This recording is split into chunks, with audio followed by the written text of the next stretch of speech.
And today we're standing up for the American worker, and we are finally putting America first.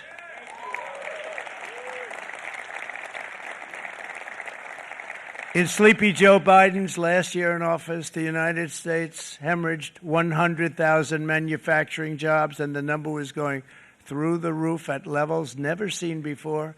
And our trade deficit reached a record $1.2 trillion, which is unheard of. Since the beginning of NAFTA, the worst trade deal ever made, it was a horror show. I was able to determine it. They all said you'd never be able to get it out. We had to get approval from Congress to get it terminated. We had to live with that deal. It was the worst trade deal ever made by far. But since the very beginning of NAFTA, our country lost 90,000 factories. Think of what that is, 90,000. Think about putting a map up and putting tax on it. You wouldn't have enough room.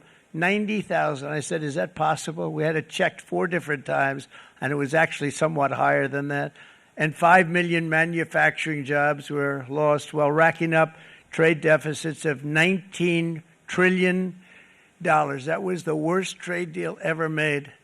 As a result of these gigantic losses, foreign nations now own $26 trillion more of American assets than think of this, than the Americans own of their own foreign assets or other foreign assets.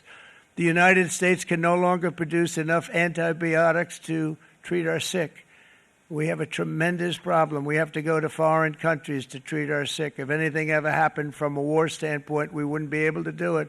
We import virtually all of our computers, phones, televisions, and electronics. We used to dominate the field, and now we import it all from different countries. A single shipyard in China now produces more ships every year than all of the American shipyards combined. Think of that. And it was a business that we used to dominate. We used to dominate it totally. In short, chronic trade deficits are no longer merely an economic problem. They're a national emergency that threatens our security and our very way of life. It's a very great threat to our country. And for these reasons, starting tomorrow, the United States will implement reciprocal tariffs on other nations. It's been a long time since we even thought of that. We used to think about it a lot. We didn't think about it for many decades, and you see what's happened. For nations that treat us badly, we will calculate the combined rate of all their tariffs, non-monetary barriers, and other forms of cheating. And because we are being very kind, we're kind people, very kind. You're not so kind when you got ripped off with your salaries. My auto worker friends and my Teamster friends and all of the unions that typically voted Democrat, they're not voting Democrat anymore because worker, whether union or non-worker, they're for the Republicans now. That's what happened. But we will charge them approximately half of what they are and have been charging us. So the tariffs will be not a full reciprocal. I could have done that, yes, but it would have been tough for a lot of countries who didn't want to do that. I'd like to see the chart if you have it. Could you bring it up, Howard? This is our great Secretary of Commerce, Howard Lutnick. Thanks, Howard.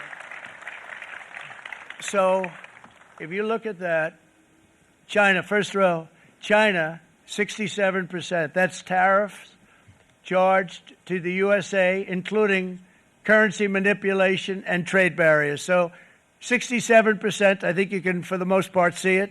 Those with good eyes, with bad eyes. We didn't want to bring, it's very windy out here. We didn't want to bring out the big charts because it had no chance of standing.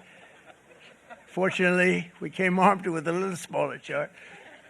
So it's 67%, so we're going to be charging a discounted reciprocal tariff of 34%. I think, in other words, they charge us, we charge them less. So how can anybody be upset?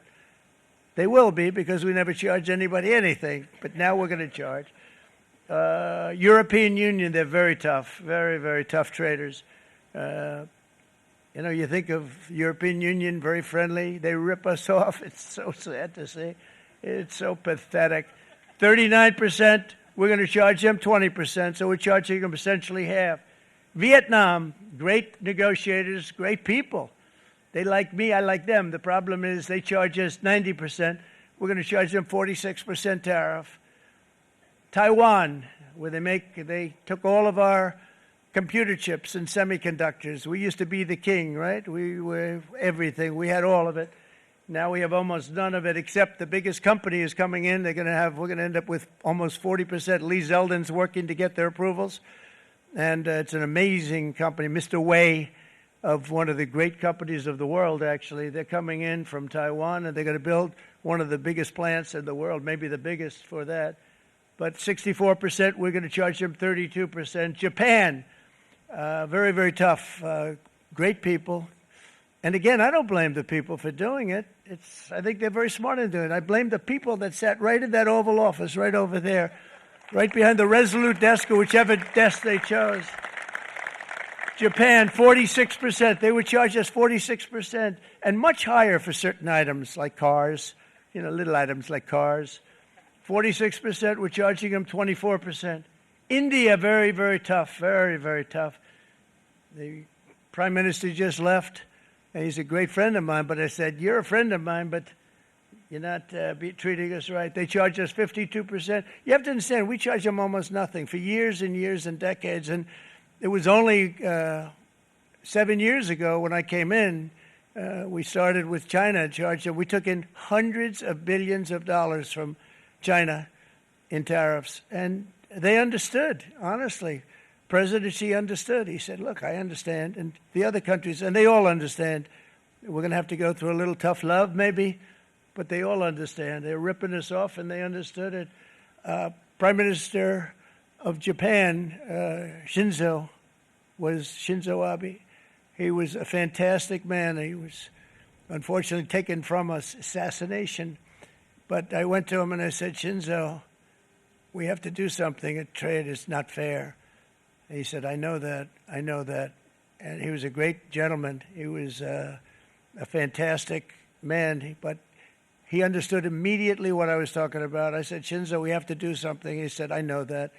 And we worked out a deal, and it would have been a much better deal, but frankly, there were many years left on the deal that was made previous to my getting there, but it was something. If you look at Switzerland, 61% to 31%. Indonesia, Malaysia, Cambodia. Oh, look at Cambodia, 97%. We're going to bring it down to 49%. They made a fortune with the United States of America. United Kingdom, 10%, and we'll go 10%. So we'll do the same thing. South Africa, 60%, 30%, and they've got some bad things going on in South Africa. We're paying them billions of dollars, and we cut the funding because a lot of bad things are happening in South Africa. The fake news ought to be looking at it. They don't want to report it. Brazil, 10%, 10%. Bangladesh is 74%. So you see what's going on. Pakistan, 58%. Sri Lanka, 88%. So what we're doing is we're taking not the full, we could take the full 88%. Thanks a lot, Howard. He's doing a very good job. How's he doing, all right?